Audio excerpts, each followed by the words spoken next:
सास बहू का रिश्ता।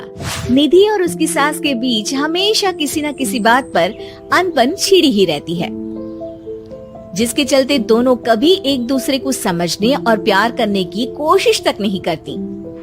अरे मेरे तो भाग ही फुट गए जो ऐसी बहू मिली। हाय, मेरी तो जिंदगी बर्बाद हो गई। भगवान, या तो अच्छी सास दे देता या फिर गूंगी। इन्हें मेरे सिर बिठाकर कौन से जन्म का बदला ले रहे हैं भगवान। क्या बोली? वही जो आपने सुना। इतनी बड़ी हो गई कि सास से जुबान लड़ाती है। अरे यही सीख कर आई है क्या मायके से? अरे नहीं नहीं, उसके लिए तो ससुराल ही काफी है। मेरी सास ने मुझे बहुत अच्छे से जुबान लड़ाना सिखाया है। हाँ। सास बहू की तीखी नोक झोंक चल ही रही होती है कि दीपू वहाँ आ जाता है। रिश्ता करते हुए पति पत्नी की जगह सास बहू की कुंडली मिलानी चाहिए, क्योंकि अगर सास बहू का रिश्ता अच्छा नहीं तो उनका पता नहीं, पर पति की जिंदगी तो पक्का झंड है। मुझे अपने सामने कोई झगड़ा नहीं चाहिए। बस करो दोनों। दोनों शांत होकर अपने अपने काम में बिजी हो जाती हैं। दीपू ऑफिस चला जाता है, जिसके थोड़ी ही देर में दीपू की बहन कल्पना का फोन आता है। अरे कैसी है रे बेटा? ससुराल में सब बढ़िया है ना? कोई तुझे परेशान तो नहीं करता? सास की बात सुनकर पास खड़ी निधि हंसकर कहती है अरे वाह रे ऊपर वाले, खुद बहू को शांति से सांस भी नहीं लेने देती और बेटी से पूछ रही है कोई परेशान तो नहीं करता। अरे मेरी बेटी तुम्हारी तरह नाकारा और बदतमीज नहीं है, इसलिए उससे पूछना बनता है। तो उनकी सास भी आपकी तरह नहीं होगी, इसीलिए उन्होंने कुछ बोला नहीं।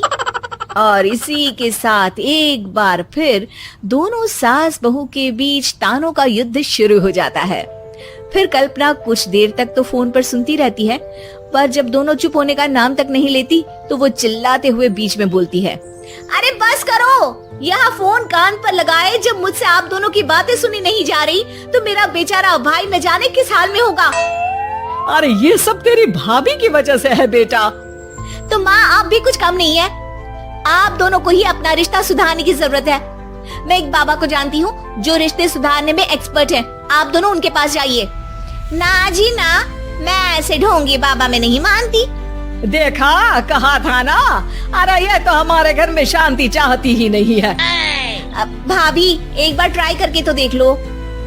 इस पर निधि मान जाती है और अगले ही दिन दीपू के ऑफिस जाने के बाद दोनों बाबा के पास पहुँच जाती हैं। सास बहू के बीच रिश्ता कुछ ज्यादा खास नहीं है। हर समय तू मैं चलती रहती है। हाँ जी हाँ, बिल्कुल सही। आप तो बहुत ज्ञानी है बाबा जी। तो उपाय सुनो, बहू को साफ और सच्चे मन के साथ सास को 12 लाल और 12 हरी चूड़ियाँ भेंट करनी है। मतभेद अपने आप कम हो जाएंगे। बाबा का उपाय सुन अगले दिन निधि सास को चूड़ियाँ भेंट कर देती है, लेकिन इससे भी उन दोनों के बीच कुछ सही नहीं होता। अरे पक्का इसने ही किलस कर चूड़ियाँ दी होंगी, तभी कुछ नहीं हुआ। दोनों दोबारा बाबा के पास जाती हैं। कुछ नहीं होता। तो दूसरा उपाय सुनो। सुबह सूरज निकलने से पहले ही घर की सफाई कर सारा कूड़ा घर से बाहर कर ठंडे पानी से स्नान करना है। इससे दोनों के बीच रिश्ते अच्छे हो जाएंगे। अरे इतनी जल्दी मम्मी जी ही उठ सकती हैं? ये आपको ही करना पड़ेगा। मैं अकेली तो लड़ाइयाँ नहीं करती ना। बाबा का उपाय मानते हुए अगली सुबह से सास जल्दी उठ सूरज निकलने से पहले घर की सफाई कर ठंडे पानी से नहाने लगती है। ये सब कुछ दिन तक चलता है, जिससे अभी भी दोनों के रिश्ते तो नहीं सुधरते, पर सास की तबीयत खराब होने लगती है।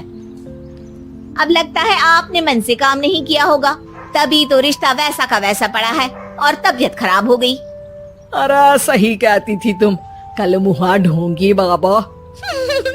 देर आए पर दुरुस्त आए। चलो आराम करो अब निधि बाकी काम छोड़ सास की सेवा करने लगती है।